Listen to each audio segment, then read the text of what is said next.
como o nosso assunto hoje é aviso prévio, eu vou ler rapidamente os 2 artigos só que compõem essa lei, Lei 2.506, de 11 de outubro de 2011. Artigo 1º. O aviso prévio de que trata o capítulo 6º do título 5 da Constituição das Leis do Trabalho, CLT, aprovada pelo Decreto número 5452, de 1º de maio de 1943, será concedido na proporção de 30 dias aos empregados que contêm até 1 ano de serviço na mesma empresa. Parágrafo único. Ao aviso prévio previsto neste artigo serão acrescidos 3 dias por ano de serviço prestado na mesma empresa, até o máximo de 60 dias, perfazendo um total de até 90 dias. O artigo 2º só diz que a lei entra em vigor na data de publicação, que foi 11 de outubro. Continuando o nosso debate, os nossos convidados, nós vamos agora perguntar para o Dr. Rodrigo Carvalho sobre essas novas regras do aviso prévio, se valem também para um caso de pedido de demissão, Rodrigo. Na verdade, existe também uma discussão em cima disso, né, de que valeria também no caso de um pedido de demissão, que na verdade o empregado deveria pagar ao empregador o aviso prévio devido, no caso de pedido de demissão. Eu particularmente entendo que não, porque na norma constitucional ela vem sendo trabalhadores, é um direito dos trabalhadores. Então, não seria devido esse pagamento. Porém, a CLT, se não me engano, no artigo 487, ele vem dizendo exatamente que é devido a quem. Então, ele diz que pode ser tanto o empregado quanto o empregador. E como a Lei 12.506 ela não modificou, ela não alterou, não trouxe nada que venha a esclarecer essa dúvida, entendo que a norma constitucional seria que sobressaía nessa discussão, de que não o empregado ele não teria que efetuar nenhum tipo de pagamento do aviso prévio. Concorda com a doutora Bia? A orientação da Secretaria das Relações de Trabalho também é no sentido de que não se aplica ao aviso prévio dado pelo empregado em relação ao empregador. O aviso prévio dado pelo empregado ao empregador, ele pode ser cumprido, né, trabalhado durante aquele período, ou caso não seja cumprido, o empregador tem o direito de descontar os dias que o empregado deveria trabalhar naquele período, quando for fazer o pagamento das verbas decisórias. Para a Secretaria das Relações de Trabalho, essa proporção não será aplicada em relação ao empregado, mas, de toda sorte, a Lei 12.506, ela alterou o artigo 487, ela se reporta ao artigo 487 e não à Constituição da República. Então, acho que é possível ainda sustentar, né, obviamente quem sustentaria isso seria o empregador, que ele também tem direito a essa proporção, a esse acréscimo de dias, de acordo com a Lei 12.506. É uma discussão possível, né, que certamente será enfrentada também pelo Judiciário. Eu acredito também que não cabe o aviso dado pelo empregado, como disse o doutor Rodrigo, até porque, acredito, o aviso prévio é um direito e dever de ambas as partes que cumprem o contrato, mas a proporcionalidade é um direito garantido na Constituição somente aos trabalhadores. Não é garantido ao empregado, até pelo que eu falei aqui no começo, pelo escopo da lei, o que a lei quis trazer, não teria razão nenhuma para que o aviso prévio valesse também para o empregador. Ela vem exatamente assegurar uma continuidade no trabalho, né? Então, ela veio fortalecer esse pensamento de que enquanto mais o trabalhador passar naquele contrato de trabalho, o maior tempo de trabalho dele, o maior benefício ele terá. Então, nesse sentido também, a proporcionalidade só para o empregado, não para o empregador. Me parece que há uma segunda finalidade quanto ao Instituto do Aviso Prévio, que é também permitir que as partes se planejem, né, se programem para, no caso do empregador, conseguir um novo empregado para exercer aquelas tarefas, no caso do empregado, conseguir um novo emprego naquele período. Por isso até nós temos a redução da jornada de trabalho. Mas, de toda sorte, que a discussão será enfrentada e que a lei não esclareceu essa situação, nós já sabemos. Eu ia, inclusive, perguntar, a próxima pergunta era se haveria redução proporcional da jornada. O que nós temos em relação ao empregado urbano é que, no período de aviso prévio cumprido, trabalhado, o empregado pode optar por deixar de trabalhar os 7 últimos dias do contrato ou deixar de trabalhar 2 horas por dia. Podem ser no início da jornada ou no final da jornada, de acordo com a conveniência do empregado, que tem que informar o seu empregador qual é a sua opção. A orientação da Secretaria das Relações de Trabalho, mais uma vez, é no sentido de que não vai haver uma proporção quanto a essa redução de jornada, que não se aplica para os domésticos e que é diferente também em relação aos rurais. Mas, de toda sorte, vai haver pessoas sustentando que, se você teve uma proporção dos dias de trabalho, você terá também uma proporção nada mais justo do que em relação à redução de jornada. Então, se explica um pouquinho que, como a gente sempre fala, o programa é assistido pela população de forma geral, não só pessoas, né, ligadas ao direito. O trabalhador urbano e rural, só essa classificação que a doutora comentou, qual é a diferença para quem está assistindo? Trabalhador urbano são a maioria, acho que a imensa maioria dos trabalhadores brasileiros, são regidos pela CLT e tem os dispositivos bem claros, esclarecidos lá na CLT, com que diz o aviso prévio, etc. Já empregador rural tem outras regras que não, em geral, as aplicadas na CLT, por isso não teriam direito à proporcionalidade prevista no 487 e seguinte da CLT. E a aplicação dessa nova lei para os domésticos e portuários? Como a gente já disse aqui antes, eu entendo que, como é uma garantia constitucional prevista no artigo 7º, cabe a aplicação dela a portuários e a domésticos, porque, muito embora a doméstica e os portuários não sejam regidos pela CLT, eles também têm direito a algumas garantias previstas na Constituição e essa seria uma delas, acredito eu. Concorda, Rodrigo? Na verdade, existe ainda uma discussão em relação à utilização da CLT para alguns direitos em relação ao doméstico.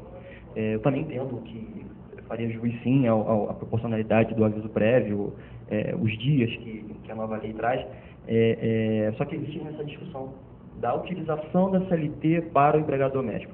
Com certeza serão aí diversas discussões em relação a isso, no sentido de que tenha direito à proporcionalidade. Eu entendo que sim, entendo que o doméstico sim faz juiz a essa proporcionalidade. Bianca. O empregado doméstico é aquele que trabalha em favor de uma família no âmbito residencial daquela família sem fins lucrativos. Então, independentemente da função que ele exerce, se ele trabalha em favor de uma família, de uma reunião espontânea de pessoas no âmbito residencial, se é que a atividade dela não é utilizada com finalidade lucrativa, ele se enquadra como empregado doméstico. O empregado doméstico ele é regido pela Lei 5859 de 72.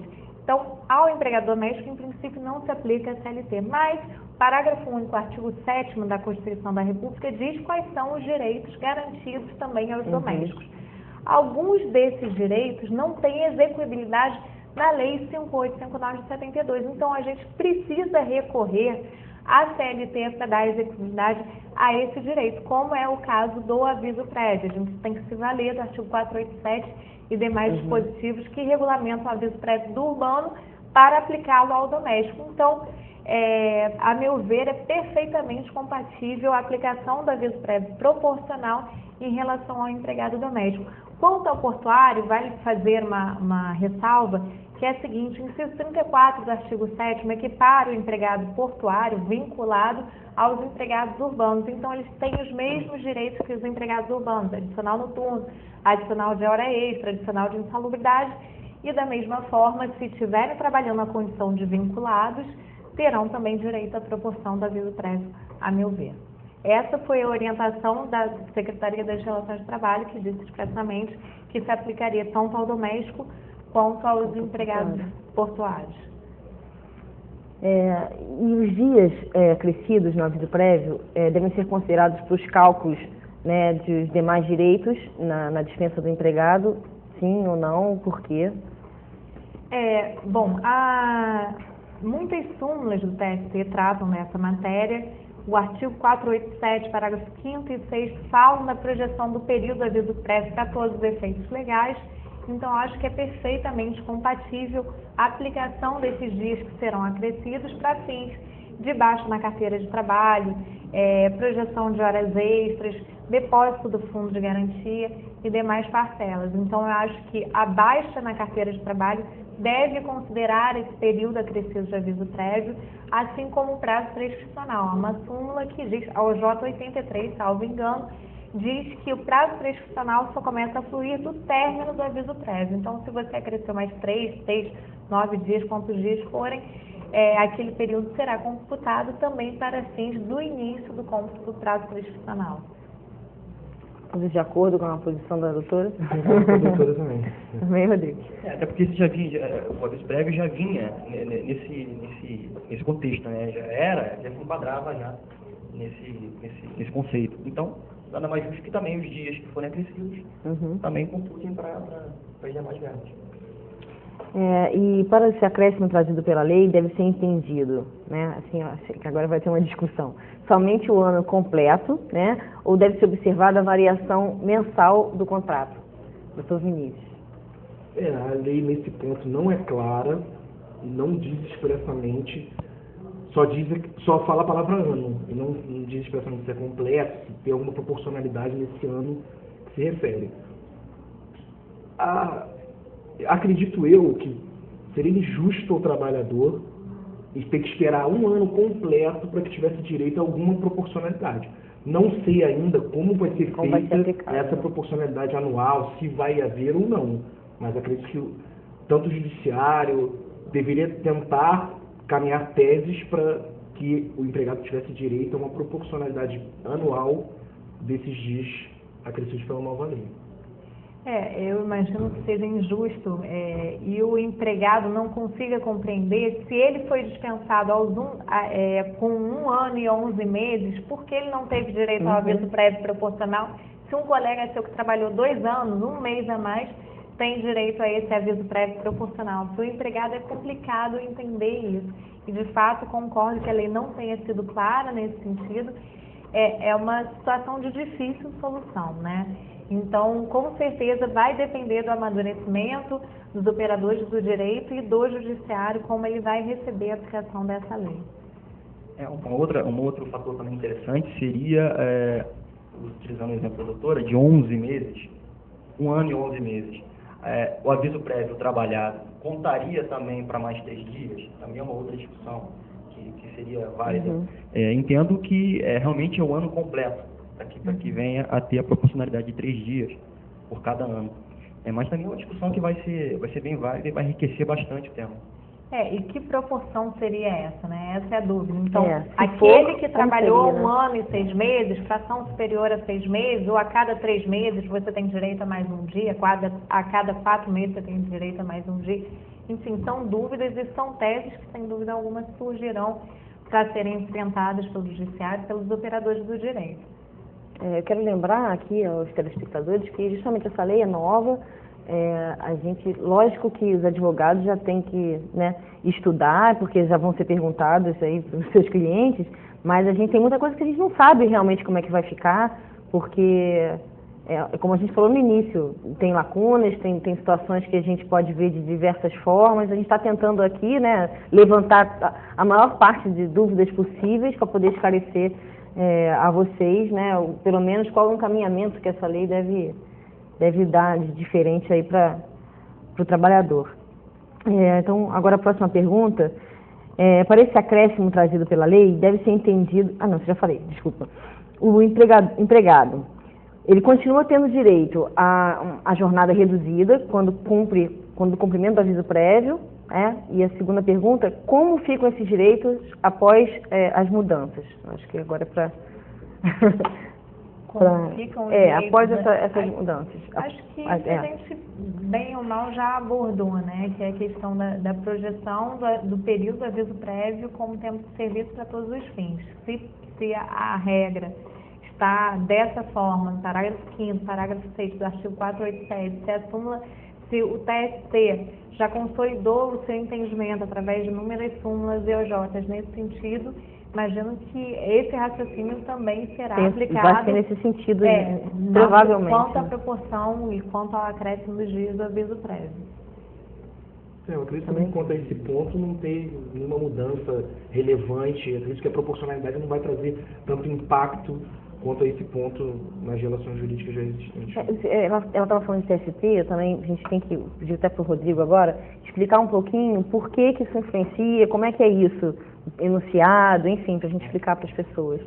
Na verdade, as orientações passadas aqui são orientações que não vinculam, como o Dr. Vinícius mesmo já disse no bloco anterior.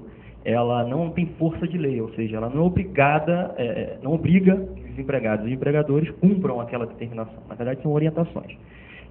Diferente de orientações dos tribunais, em que elas vinculam as decisões dos juízes. Então, essas orientações, súmulas trazidas pelos tribunais, vêm a pacificar exatamente essas discussões, esses conflitos de conceitos e enfim, esses conflitos da própria lei. Então, seria exatamente para isso. A orientação do Ministério do Trabalho é totalmente diferente, mas a orientação dos tribunais, elas vinculam exatamente ao entendimento do juiz na hora da decisão. Nós vamos fazer mais um intervalo e voltamos para o último bloco.